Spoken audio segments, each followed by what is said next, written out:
Hi, Misha here, and this is one half of a video kind of looking at the support craft used by Starfleet of the Federation, and the other half look at kind of non-warp transports, not shuttles per se, but yeah, things used by space dogs. But in this half we're going to look at more kind of cargo and repair craft. And these are all from Eaglemoss's collection of die-cast models, and 3 of these are from their shuttle packs, and one over here is a standard edition. This is the so-called Starfleet Tug. This here, which I'm just going to go ahead and take off the stand now because it does not stay on because of the things. It's officially sometimes known as a space dock shuttle, but Eaglemoss calls it a tug as well. So kind of a different type. Then over here we have probably the most famous, the little work bee, seen all throughout Star Trek really. And over here we have probably the most obscure, the Sphinx work pod.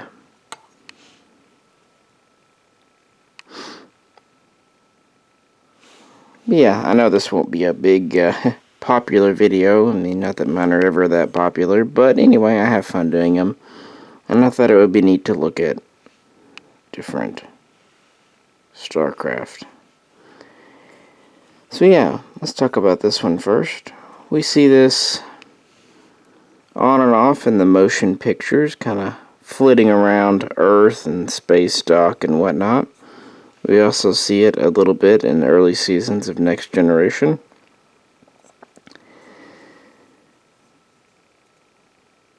So officially we don't really know a whole lot about it. It's about 8 meters long and has a standard crew of at least 2, although it looks like it could hold more in the back if it wanted. But it has an interesting rear section where it tapers down.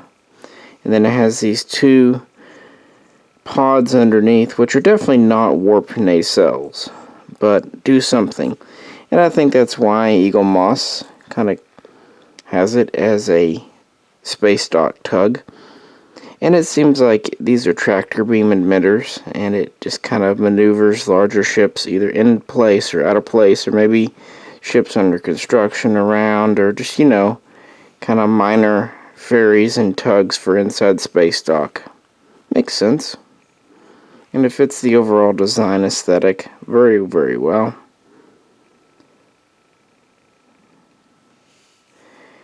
And it's just one of those background support craft that really adds to the universe. Just kind of gives it that realistic feel and something you would see. And I'm sure it could be used as a transport, more of a traditional shuttle if necessary. It looks like, and like I said, it has room in the back. And that's really about all we know about it. The work bee, despite how much it pops up, we don't know a whole lot more either. It appeared in the motion picture and appears throughout pretty much all of Star Trek, Next Generation, Voyager, Deep Space Nine, and even updated versions in the movies, including Nemesis. This is truly a work vehicle called the Work Bee. Officially it's known as the Cargo Management Unit, CMU. It's very small. It's only about 3 meters, give or take. Has only a crew of 1. And it seems like the cockpit can be operated either with an atmosphere or vacuum, because a lot of times the one person in there would need to get out in a spacesuit to do things outside. This could operate either in a vacuum or in an atmosphere, or even inside a structure, or even starship. It is that small. Has a big kind of headlight on the front to illuminate the work area. Kind of reminds me, at least in theory, of the pod from 2001: A Space Odyssey. And guy could park it where he needed, have his equipment on board, get out, direct the light where he needed, and go back and forth. It could also have manipulator arms attached to the front, or it could have a cargo sled or even a train of cargo pods attached to the back.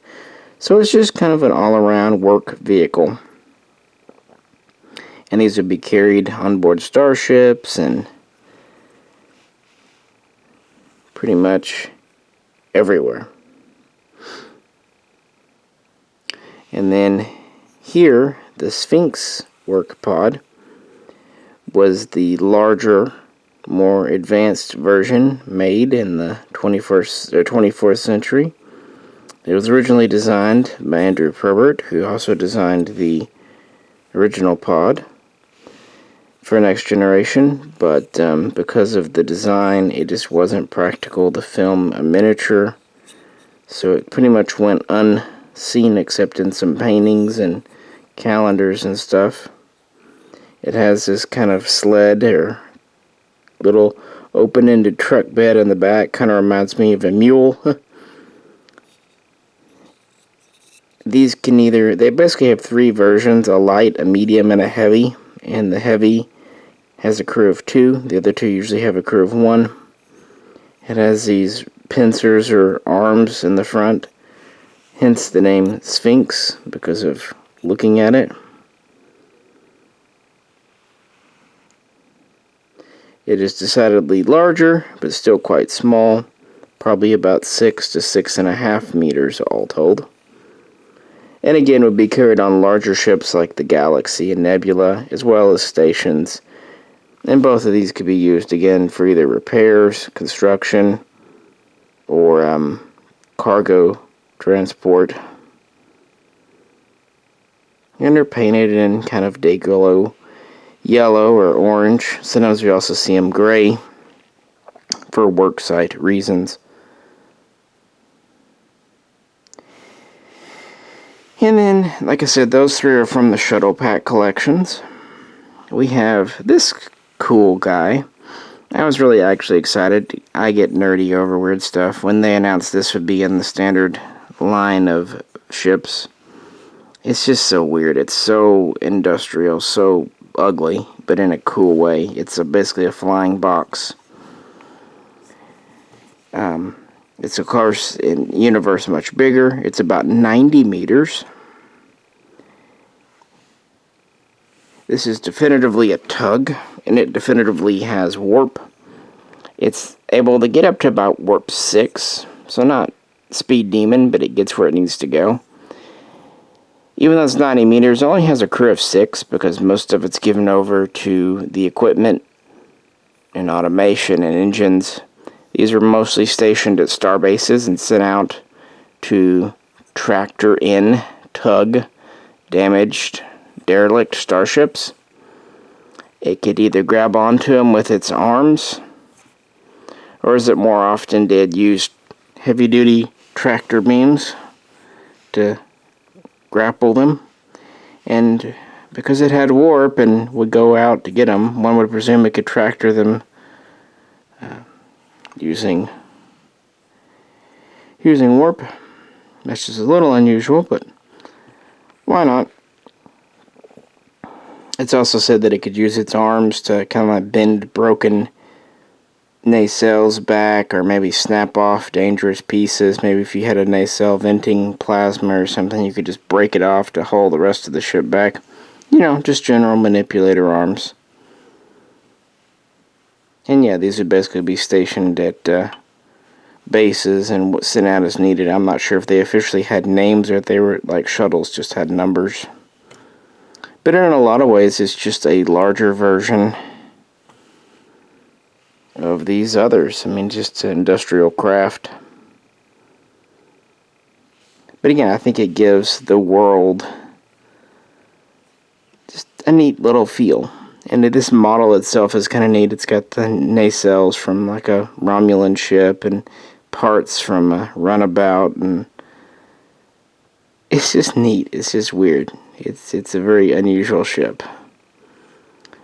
But we see this in Deep Space Nine used during the Dominion War, and we hear it referenced all throughout Next Generation, Tugs.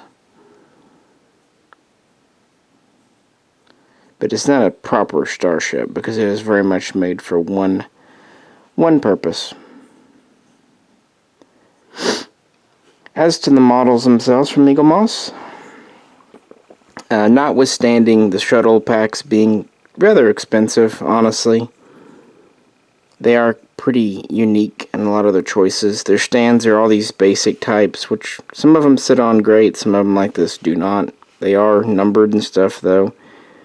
And you do get a little LCARS display with them, and of course these all come with magazines, manuals. Anyway, this model's pretty neat. It's very heavy, especially in the back. This whole back section is metal, with the front up here, top being plastic. It's got kind of this cool docking port on top. The bottom again is metal. So it's very, very weighty, as small as it is. And it's of a good size, frankly. We've had some ships in the standard collection nearly this small.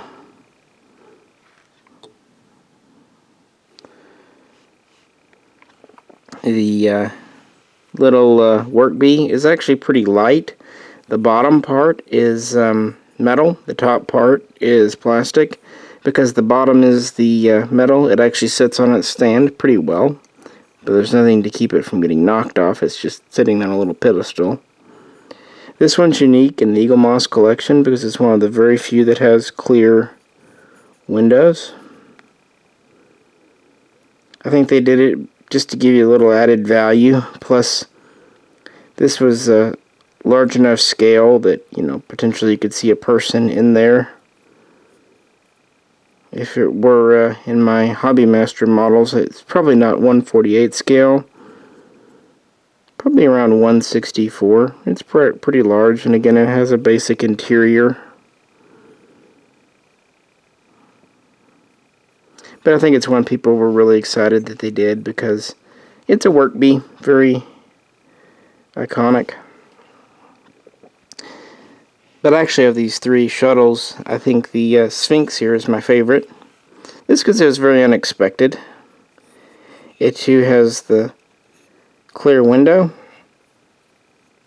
It seems to be made pretty much to the same scale, excuse me guys, as the CMU, the work bee.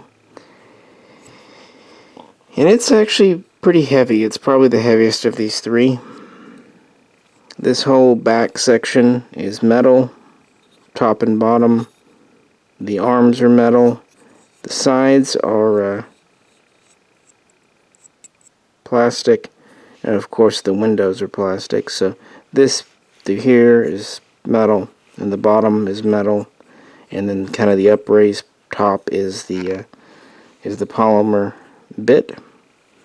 But yeah, and it too sits on its stand quite well. Probably the best of the three little ones here.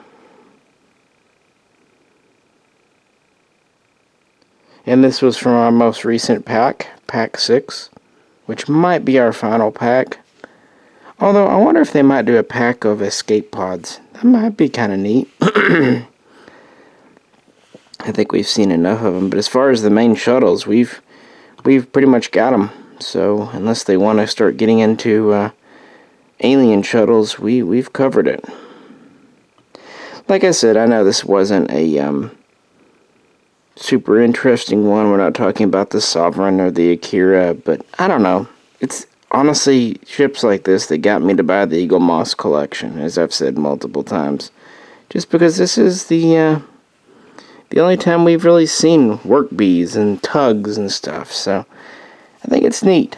And yeah, but I thought we would just talk about these for a minute. Why not? And again, the other half will be on more transport-oriented little ships. So, if you're interested in that, check the other video out. I hope I got something on camera for you guys. If I didn't, I apologize, but I did what I can do. Appreciate you tuning in and sticking with me. If you could, like, share, and subscribe. This is Misha, and I will catch you very soon next time.